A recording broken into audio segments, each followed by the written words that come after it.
अल्छीपन किन जन्मन्छ? अल्छीपनको मनोविज्ञान के हो? यसबारे चर्चा गरौँ। हामी प्राय अल्छीपनलाई खराब बानी भन्छौँ। यो खराब बानी हो पनि वा यो कमजोरी मान्छौँ। कमजोरी हो पनि, तर यो प्राय भावनाहरूलाई व्यवस्थापन गर्ने एक तरिका पनि हो। अल्छीपनका मुख्य कारणहरू छन्। हामी यसबारे क्रमशः चर्चा गर्नेछौँ। पहिलो कारण हो डरको पलायन, जस्तै असफलताको डर। यदि मैले प्रयास गरेर सफल भएन भने के गर्ने? यो डरले काम सुरु गर्न दिँदैन।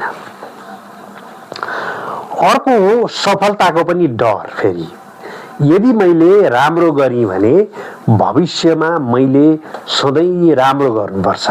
सबै काम जति मैला लाउँछन् अनि किन मैले राम्रो गरी काम गर्ने भन्ने दबाब आउन सक्छ। र राम्रो काम गर्नेलाई यसले त राम्रो काम गर्छ भनेर लगाइरहेका उदाहरणहरू पनि छन्। त्यही भएर हाम्रा नानी बाबुहरूले काम गर्न अल्छी गर्छन्। अर्को हो निर्णयको डर। कुन काम पहिले गर्ने भन्ने निर्णय लिन नसक्दा सबै काम पछि सारिन्छ। अर्को हो पुरस्कारको ढिलाइ। हाम्रो दिमागलाई तत्काल सन्तुष्टि हुने काम गर्न हामीलाई मनपर्छ। जस्तै मोबाइल चलाउनु, साथीसँग गफ गर्नु जस्ता सन्तुष्टि तत्काल मिल्छन्। अध्ययन वा गृह कार्यको पुरस्कार भने भविष्यमा मात्र मिल्छ, अर्थात् त्यसको परिणाम सुदूर भविष्यमा छ। त्यो बेलासम्म कुरिराख्नु भन्दा भनेर तत्कालको खुसी खोज्न पनि हाम्रा नानी बाबुहरू अथवा हामी पनि अल्छी गर्छौँ। परीक्षामा राम्रो अङ्क पाउनु जस्तो ढिला वा भविष्यमा पाइने पुरस्कार लिन दिमाग तयार हुँदैन। त्यसकारण हाम्रा नानी बाबुहरू अल्छी गर्छन्। त्यसैले हामी तत्काल खुसी दिने काम रोज्छौँ। अर्को हो कामको अस्पष्टता र ठुलोपन। यो अर्को कारण हो। दिमागले सजिलो काम मात्र खोज्छ। हाम्रो दिमाग यस्तो छ कि अप्ठ्यारो काम गर्न हत्तपत्त खोज्दैन।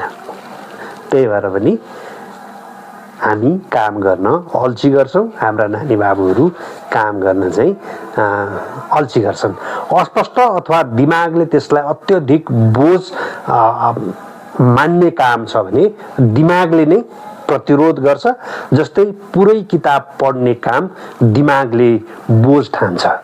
त्यही भएर दिमागलाई बोझ होइन भन्ने गराउनुपर्छ, बठ्याइ गर्नुपर्छ।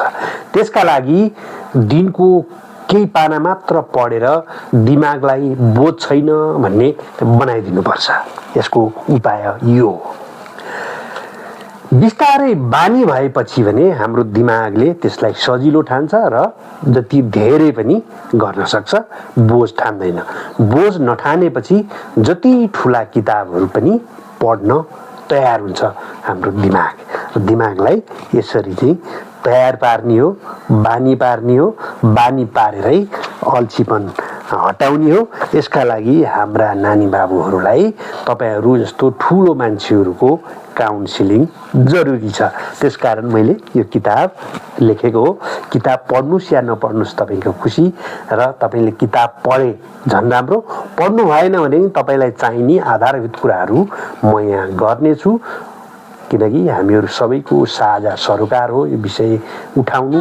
यो विषयलाई जसरी पनि हामीले उठाएर हाम्रा नानी बाबुहरूलाई पढ्ने बनाउनुपर्छ, अल्छी नगर्ने बनाउनुपर्छ। किनभने हाम्रा नानी बाबुहरूकै हातमा भोलिको भविष्य छ। त्यसकारण हाम्रो यो साझा सरोकार हो। बाँकी कुरा नि म गर्नेछु। अल्छीपन हटाउने म विभिन्न सन्दर्भहरू दिनेछु, विभिन्न तरिकाहरू दिनेछु। भिडियोहरू भने हेर्दै गर्नुहोस् र तपाईँलाई ठिक लाग्छ भने यसलाई सेयर पनि गर्न सक्नुहुनेछ। धन्यवाद।